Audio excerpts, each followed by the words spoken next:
My name is Alina Carter. I'm 29 years old, and on my wedding day, I didn't say I do. I said something else. Something that made 200 people go completely silent. Something that ended a marriage before it even began. And if I'm being honest, I would do it again without thinking twice. But before I tell you what I said, I need you to answer this honestly. If you found out on the biggest day of your life that the person you were about to marry was ashamed of your family, would you still go through with it? Or would you walk away? Don't answer quickly, think about it. Because 2 years ago, I thought I knew my answer. I was wrong. Let me take you back to the morning it all started. June 18th, 6:12 a.m., the last morning I ever woke up as Daniel Book's fiancé. I woke up in my childhood bedroom. Same faded curtains, same cracked ceiling corner above the closet. Same house my dad bought the year I was born. Nothing fancy, just real. My dress was hanging on the door, simple, elegant.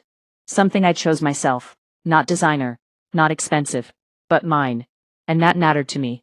Because in the middle of all the wedding planning, that was the one thing I didn't let anyone control. Not even Daniel's mother, especially not her. My dad knocked on the door around 7. You up, kiddo? Same voice, same calm tone he's had my whole life. I said yes. He opened the door halfway, leaned against the frame, looked at me for a second like he was trying to memorize something. Big day, he said. I nodded. He smiled. But there was something behind it. Something quiet. Something I didn't understand at the time. You ready, he asked? I said yes again, and I meant it. That's the part people don't understand. I wasn't unsure. I wasn't confused. I wasn't having second thoughts. I loved Daniel. Or at least, I thought I did. Coffee ready. Toast burning slightly, because she always forgot to flip it on time when she was nervous. She hugged me longer than usual. You look beautiful already, she said. I laughed. Mom, I'm not even dressed yet. I know, she said. That's not what I meant. I didn't think much of it then. But looking back, she knew something I didn't. Parents always do. By 10 a.m. we were at the venue. A huge country club. Perfect lawns, white flowers everywhere. Expensive enough to make you feel like you didn't belong if you looked too closely. That was Daniel's world, not mine. His family had money. Old money. The kind that doesn't need to talk about it, because everyone already knows. His father owned multiple businesses. His mother sat on boards, hosted charity events, and knew exactly how to smile without ever meaning it. The first time I met her, she looked at me like I was something she hadn't ordered. Not rude, not openly, just measured, controlled. So you work in healthcare? She asked. Yes, I said. At a clinic. Oh, she said. How grounded. I didn't understand what that meant at the time. I do now. It meant, you're not one of us. But I ignored it.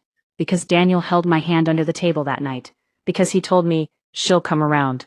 Because he said, you're everything I want. And I believed him. That's how it starts. Not with obvious red flags, but with small things you explain away. Small things you convince yourself don't matter. Until one day, they do.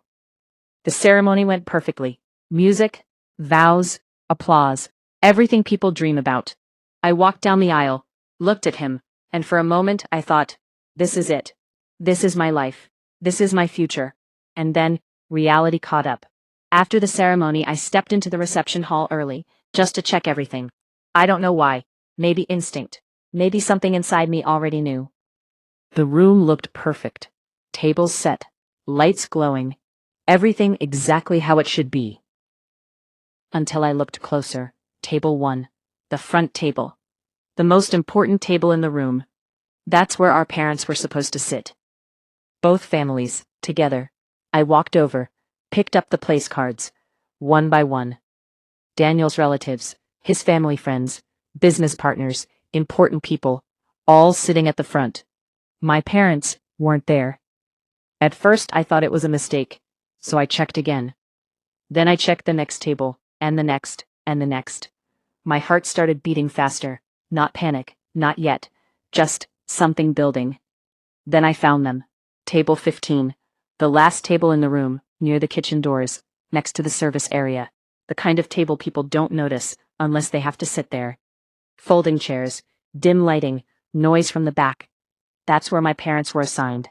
I just stood there, staring at those 2 name cards, Mark Carter, Susan Carter, sitting next to a trash station, at their daughter's wedding.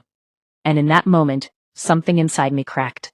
Not loudly, not dramatically, just quietly, permanently. I already knew what would happen if I said nothing. My dad would smile, my mom would pretend it didn't matter. They wouldn't complain, they never do. That's who they are. But I would know. And more importantly, Daniel's family would know. They would know they could do this, that they could push, that they could decide where my family belonged. And I would accept it. That's what this really was. Not a seating chart. A test. And I was failing it. So I went to find Daniel, because I still believed he would fix it. I found him getting ready, adjusting his cufflinks, looking perfect, like always. I asked him one question. Why are my parents at table 15? He didn't react. Not confused. Just calm. Mom made some changes, he said. It's not a big deal. Not a big deal. That's when the second crack happened. Bigger than the first. Because now, it wasn't just his family. It was him. And I realized something I had been avoiding for 2 years. He already knew. And he chose not to care. And that's when everything changed. Slowly, quietly, completely. Tell me something. If you were standing there in that moment, would you still walk down the path I was about to walk? Or would you turn around? Because what I heard next removed every doubt I had left. And what I did after that, no one in that room was ready for. Because what I heard next removed every doubt I had left. And what I did after that, no one in that room was ready for. I wasn't planning to listen. I wasn't trying to spy. I just wanted one more conversation with Daniel. One last chance for him to prove me wrong. The door to the lounge was slightly open, just enough to hear everything. His mother's voice came first, calm, controlled, the same tone she always used when she was saying something cruel but wanted it to sound elegant. Look at her parents, she said. Her father's suit, it looks outdated. And her mother, did she sew that dress herself? There was a pause, a small one. Then Daniel spoke. I know, Mom. 3 words, that's all it took. Not anger, not defense, agreement. My chest tightened. I didn't move. I couldn't. Then she said it. They don't belong at the front table. It reflects on us, on the family. And Daniel replied, without hesitation, without discomfort, without even lowering his voice. The Carters are fine in the back. Fine. In the back. That was the moment everything inside me went still. Not broken anymore. Not emotional. Just clear. Crystal clear. I wasn't confused anymore. I wasn't unsure. I wasn't in love with the man standing in that room. Because the man I loved would have never said that. The man I loved would have said, that's my future wife's family. Show some respect. But he didn't. So I stepped back from the door, and I made a decision I couldn't undo, and honestly, didn't want to. I walked away from that hallway, but this time, I wasn't walking toward him, I was walking toward the truth. I found my parents at table 15, sitting exactly where I saw those cards. My dad was sitting straight, hands on his knees, trying to look comfortable. My mom was adjusting her sleeve, pretending everything was fine. Not anger, not embarrassment, just quiet acceptance. Hey, sweetheart, my dad said when he saw me. You look beautiful. I smiled, but it didn't reach my eyes. Dad, I'm sorry. He shook his head immediately. Don't be. We can sit anywhere. That's the thing about good people. They make it easy for others to disrespect them, because they never demand better. But I did. At least, now I did. I looked at both of them, really looked. And I realized something. If I walked back to that stage and married Daniel, this would not be the last time they were treated like this. This would be the beginning. Every holiday, every family event, every future moment, they would always be table 15, and I would be the one who allowed it. No, not anymore. I told them, stay here, I'll be right back. My mom reached for my hand. Don't make trouble, Alina. I gently squeezed her fingers. I'm not making trouble. I'm ending it. Then I walked toward the stage, slow, steady, every step louder than the last. People were already seated, conversations happening, glasses clinking, music playing softly. No one knew what was coming. The MC was talking, laughing, trying to warm up the crowd. I walked straight up, took the microphone from his hand. He looked confused. Everyone did. The room slowly started going quiet. One table at a time, conversations fading, heads turning, until all 200 people were looking at me. I took a breath, not to calm down, but to make sure every word landed exactly how it needed to. I want everyone to look at table 15. Silence. Then movement, heads turning, eyes searching, and then they saw them. My parents, sitting in the back, near the service area. The confusion started immediately. You could see it on their faces. "Those are my parents," I said, my voice steady, clear. "The people who made me who I am." I paused, let it sink in. They were supposed to be sitting at table 1, right here. I pointed to the front. But this morning, that changed. Now the room wasn't just quiet, it was tense. People were starting to understand. They were moved to the last table, next to the kitchen, next to the trash. A few gasps, soft, controlled, but real. I looked directly at Daniel. He was frozen. His mother beside him perfectly still, but her grip on her glass tight. When I asked why, I was told it wasn't a big deal. I let that line hang. Then I continued. And when I heard the real reason, my eyes didn't leave his.